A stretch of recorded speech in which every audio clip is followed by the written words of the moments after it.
Cinema Classics is sponsored by the Gateway Film Center and is produced by John DeSando and Johnny DiLoretto. Listen to shows online at WCBE.org.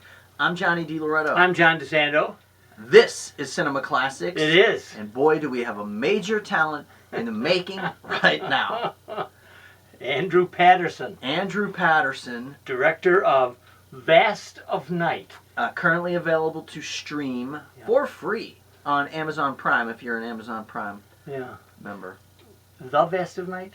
I think it's just Vast of Night. The Vast of Night. Okay, The Vast of Night. Available to stream, currently on Amazon, and an extraordinary debut. I was reading a review just to kind of get some context, and the reviewer had mentioned this great quote, which I'm sure you know, by Orson Welles, that said when he showed up on the set of RKO to start shooting Citizen Kane, it was the largest toy train set that he'd ever had. Endeared him to Hollywood immediately. Yes, exactly. But the writer made a smart sort of, analogy there that movies are fun and making movies are fun. And here's a guy that is just shot out of a cannon, showing the world what he's capable of. This is his first film. Yeah, and you can see it's a genre piece, and he has no compunctions about picking up on genre points. That's fine. Right. And you certainly can't ignore the influence of the Twilight Zone on this. Right. Among other things. The grand one that you and I just love, Close Encounters of a Third Kind. Yeah. So the movie takes place in the late 50s. In a small New Mexico town, fictional town, named after Rod Serling's production company. So there's a tip of the hat to your buddy Rod Serling. And it is stripped down. This movie is bare bones, right? Micro budget. What did somebody say? That I guess this would be the cost of the honey wagon for Steven Spielberg. Right. But it looks great. And the movie essentially follows these two characters, Faye and Everett. One is an operator, switchboard operator, and the other one's a radio DJ, as they slowly figure out that UFOs are descending on this small town. I will say this, it is not for everybody, because this movie is slow. Hey, listen, you're so right. This guy is such a brilliant director. The tracking shot at the beginning, when the two of them are walking away from, I think, where the basketball game is to go to their jobs, and there it's like what do you call it? What do we call that? Howard Hawks kind of thing. Screwball. Yeah. So it's almost like screwball comedy. Yeah. And he's of course he's the wisecracker, and she's just soaking everything in. She's a nerdy, smart little kid. Yeah. And the two of them are just walking along, and they're tracking, and you can't hear a lot of it. Yeah. You put your closed caption on that, because you can't, because it's like kids. They'd be running over each other in their speech. Right. You're not going to be able. This is certainly a dark film, not in the sense of dark spirit. No, yeah, it's just it takes place at night, and so you feel that. He makes you feel that. You're right. The tracking shots are really impressive, and not just because he's pulling them off. It's because of the framing. So it's not just like, hey, look, I can do this crazy tracking shot. Yeah, good. There's some nice, really sort of framing of the characters and blocking of the way they're moving in and out of the shots. There is an even more impressive tracking shot. I don't know how the guy did it. I have a theory. Okay. There's a very long scene with Faye at the switchboard. Oh, and she's plugging everything in? Yeah. But there's right after that, when she goes outside, she starts smoking a cigarette. The camera follows her to the doorway, pushes past her, goes all the way through the town. Oh, that's right. It takes you through the whole town. It does. Through farms, over in and out of alleys, and through porches, and then eventually back to the high school auditorium, through the entranceway, over a little crowd of people, into the basketball game, and then up again through the audience on the in the rafters, and out the window. Oh, now I got a theory. Like, I think it was all done with a drone. Well, yeah. And what I think this guy's doing, so some of the really, bringing a drone down to earth, and not just using them for these, higher shots or to give you a bird's eye view, using them in these tighter spaces, I think is what gives this movie its really sort of otherworldly feel, even though it's all the way down to earth. It's a great point. I'm becoming more and more aware of drone shots, and I love them.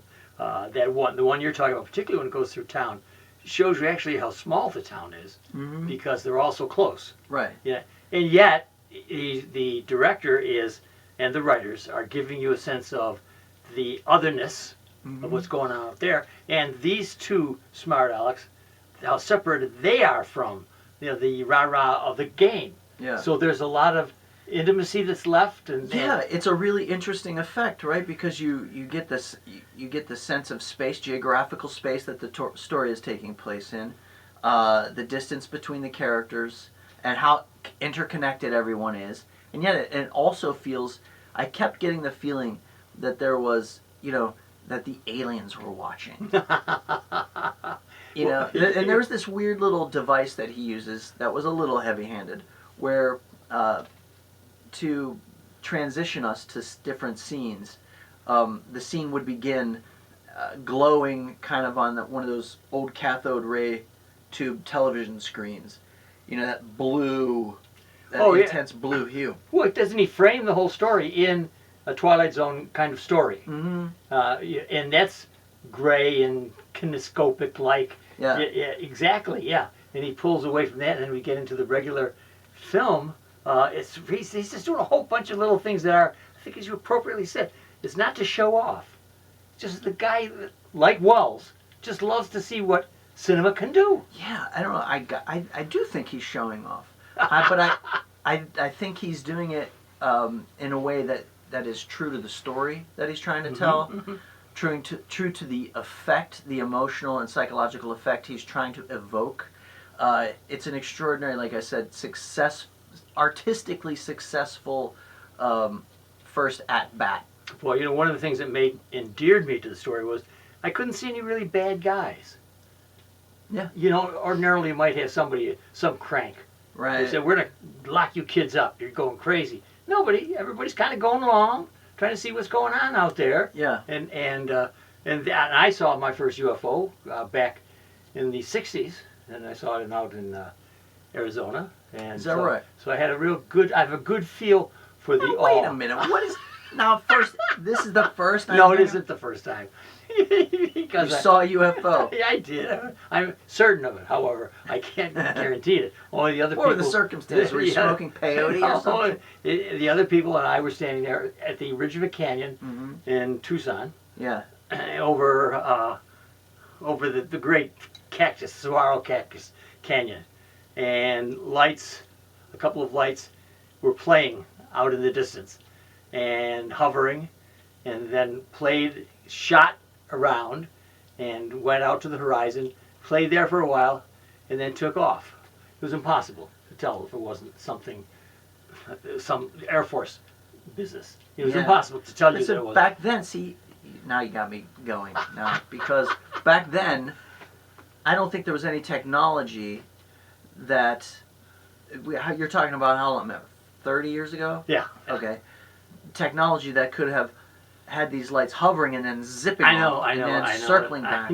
I know it. So but it was so much fun. And it was a UFO. The reinforcement with the other people in the canyon, around the canyon, standing, kind of gawking and looking like that. Yeah. And then they're gone. And it was in Arizona, of course, near, so to speak, Roswell, New Mexico. Yeah, of course, right. Okay, that whole funky area.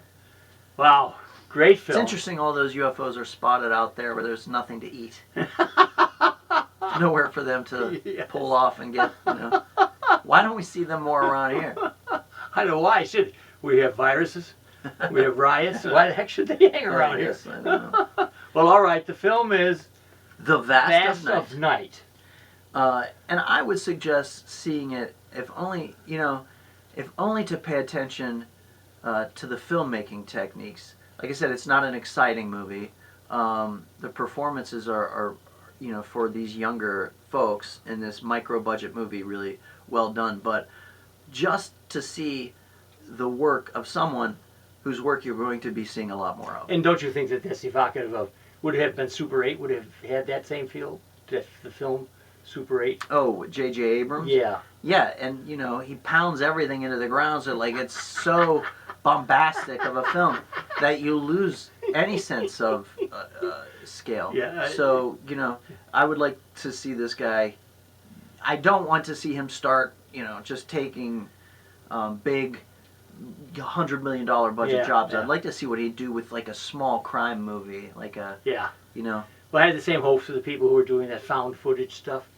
Remember years ago? God, I hate that. Oh, I know it. But so you've got all these, looks like they're going to be Spitfires. Yeah. But I think this one has so much in it, and so much, and because it echoes for me Spielberg, and surely faithfully captures the awe we had back then of the possibility of UFOs.